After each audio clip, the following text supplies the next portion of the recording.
Di Indonesia sendiri kebanyakan itu pupuk NPK 16-16-16 ini. Mari kita uji ya dengan pH meter. Kita nyalakan.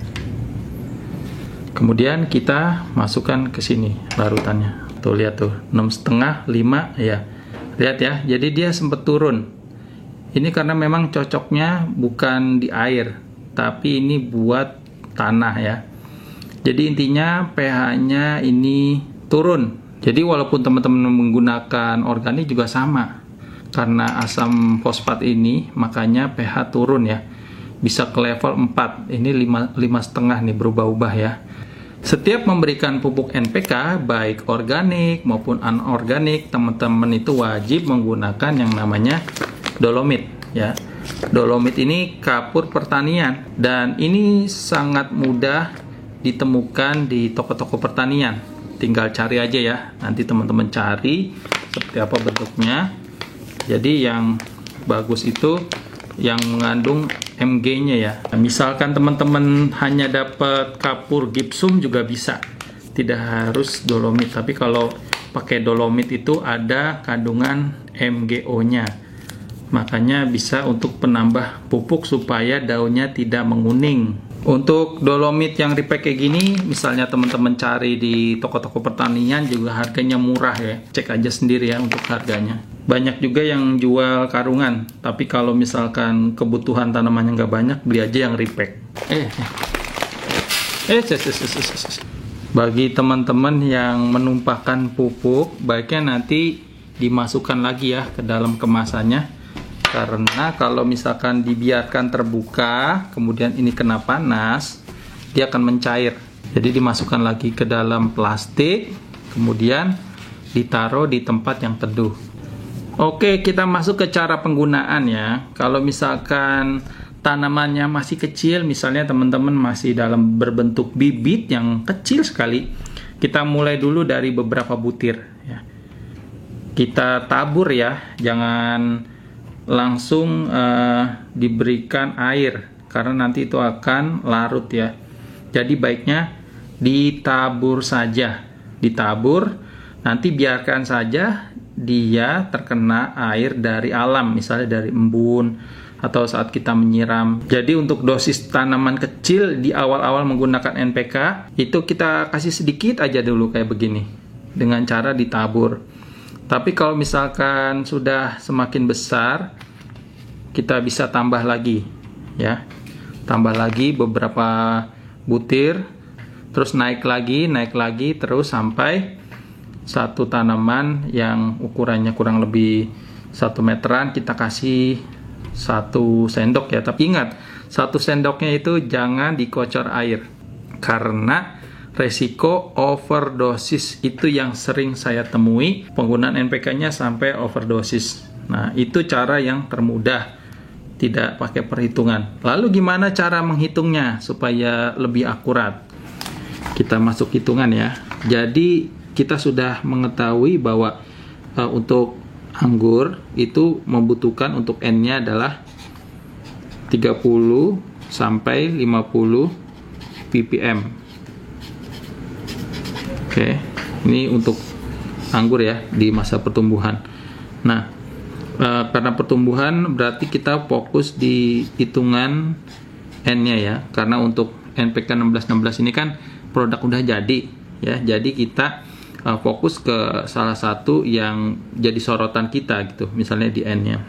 Supaya maksimal aja kita set ke 50 ppm ya. 50 ppm. Ya, ini per 1000. Oke, jadi takarannya per 1 liter ya, atau 1000 mili. 50 ppm ini artinya setiap 1 liter itu membutuhkan 50 mg untuk nilai N ya. Sebelumnya kita telah mengetahui nilai N ini tunggal. Jadi N ini 16%-nya itu full.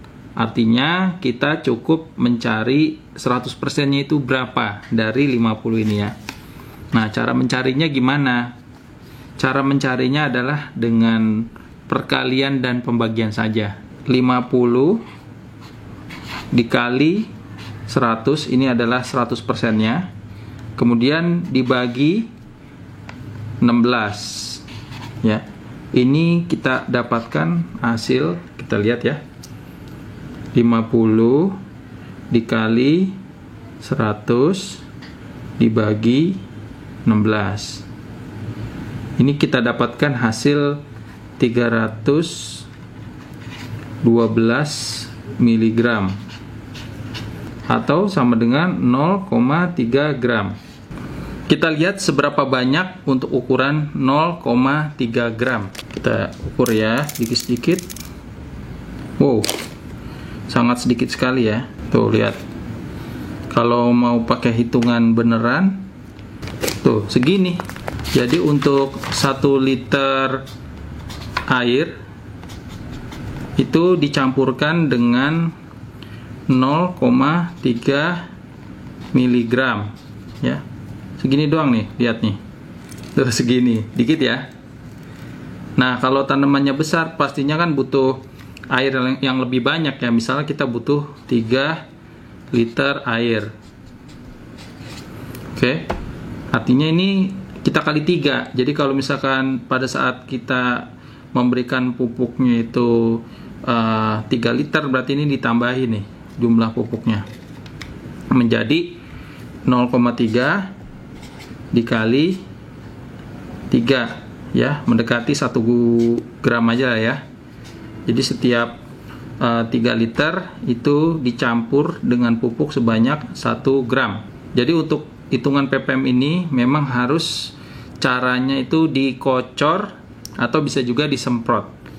Beda lagi dengan tabur ya. Kalau sistem tabur berarti pupuknya harus lebih banyak, karena dengan sistem tabur itu airnya itu dari kelembaban sekitar ataupun dari embun atau saat kita menyiram. Dia butuh waktu lebih lama, makanya dosisnya lebih tinggi kalau misalkan hanya ditabur. Tapi kalau kita siramkan langsung pakai air, itu sedikit sekali. Cuma ini bisa langsung bereaksi dan langsung habis gitu ya. Segini tuh. Kecil sekali nih penggunaannya nih. Nah, ini kita bisa ulang setiap 1 minggu sekali. Nah, sekarang kita langsung timbang aja kalau kita butuh untuk 3 liter air ya, atau 1 gram. Ya, kira-kira segini nih ya. Coba kita pindahkan ke tisu ya. Nih, teman-teman bisa perkirakan ya. Nah, untuk 3 liter air segini nih. Dan dengan estimasi juga bahwa ini pupuknya terlarut dengan sempurna ya untuk N-nya. Jadi kalau ini terlarut, ini sudah memenuhi dosis dari tanaman ya. Ini khusus anggur nih ya, tadi 30 sampai 50 ppm. Untuk tanaman yang lainnya bisa cari di internet karena sudah banyak yang menyajikan berapa ppm sebenarnya nutrisi yang dibutuhkan untuk tanaman tertentu gitu. Pagi-pagi makan bubur sambil makan buah semangka. Kalau mau tanamannya subur, seminggu sekali tabur NPK.